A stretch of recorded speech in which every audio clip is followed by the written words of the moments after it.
When my daughter was 5, it was time to go to kindergarten, and she still didn't know how to tie her shoes. I tried every trick I could think of, tying them backwards, making the big loops and making the knot. And it was either my inability to teach her or her inherent stubbornness. She still didn't know how to tie her shoes. One day, out of desperation, I sat her in front of the television and I put on a video. 30 minutes later, she knew how to tie her shoes. That's right. She didn't learn how to tie her shoes from her mother. She learned from YouTube. Now, it shouldn't be a surprise to any of you, but people love to watch videos on the internet. Cat videos, cooking videos, dance videos. They love it so much that online video is expected to account for 82.5% of all content, making it the most popular method of consuming content on the internet. Today, I want to share with you tips on how, if you have a YouTube channel, you can optimize it to save your time and gain you traction.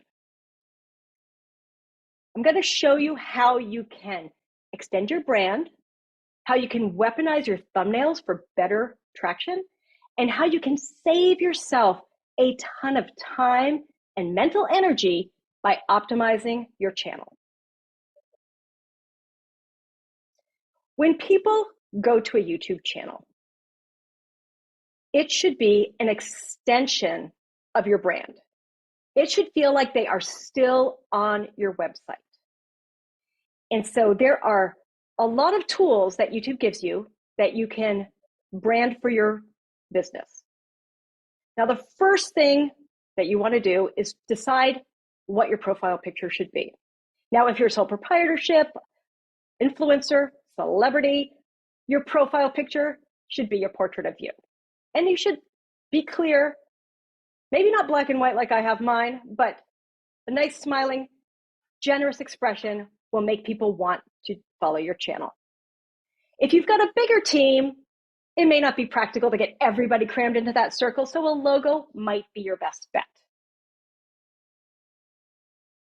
Now, I cannot tell you how many people ignore the power of your channel art. I have seen YouTube headers that are blank, or it's a portrait that's been cut off and all you see their nose. This is your opportunity to tell people at a glance, not only what your business is about, but what your YouTube channel is going to give to them. So depending on what your business is, it could be the skyline of your city. It could be a team portrait, or maybe the product or service you sell. Take the opportunity in Canva or an image editing platform to add your logo and text. Give people as much information as you can at the click of a button. And don't ignore the hyperlinks that you can put in that right-hand corner. Link to your website, link to your social media channels, anywhere people can find you. Now, when you're designing that graphic, you have to realize that YouTube appears differently on different channels. You want to make sure that text and logo safe area is where everything that's super important lives. And then make sure that the rest of the design still looks good for when it shows up on TV in this big gray square of negative space that's sitting there. Now, the Google bots cannot quite yet crawl your video and your photos for content. So using this Home tab and this About tab to add copy, text that tells people what you do, this is what Google is crawling to recommend your videos for the people searching for your content. So take the time, add in copy, make sure you've got a couple of keyword buzz language in there so that people who are searching for your content can find you.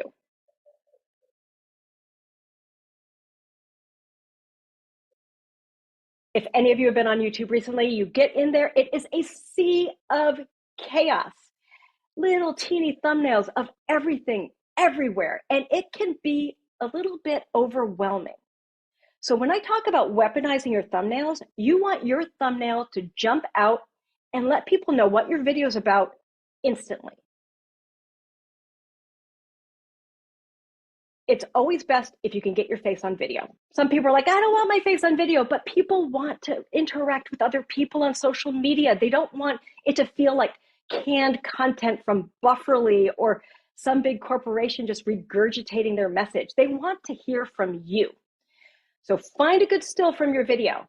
I always make sure when I shoot my videos that I have a good smile at the front or the back. Sometimes I'll fake it and just shoot some pictures of me looking good so I have it for my thumbnail. Then I upload it to Canva. I add my logo. I add text. I add some branded colors. When you're thinking about putting that text on that thumbnail, it doesn't have to be your YouTube title. That title is great for keywords, but it might be too long. You want something short and sweet that's going to read at a small size so that you can make that text big. All of this is going to make people not only be able to see all of your thumbnails in the feed, gives you a branded look and keeps that brand consistency that's so important online.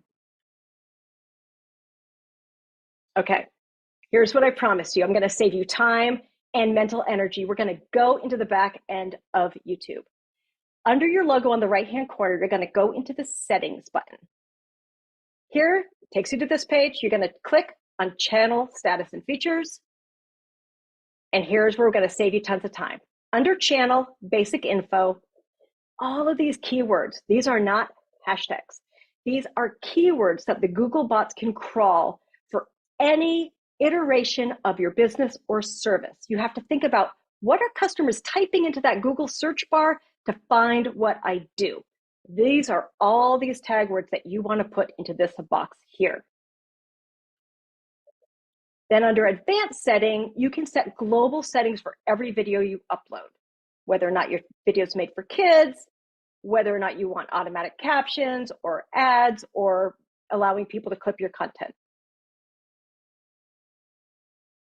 Under upload defaults, here's where you can put global settings for every video that you upload. So here I've got a link to our website, a link to our blog, where to find me on LinkedIn, and the hashtags I want for every video I upload all the time. You can always add specific hashtags for specific videos when you upload them individually.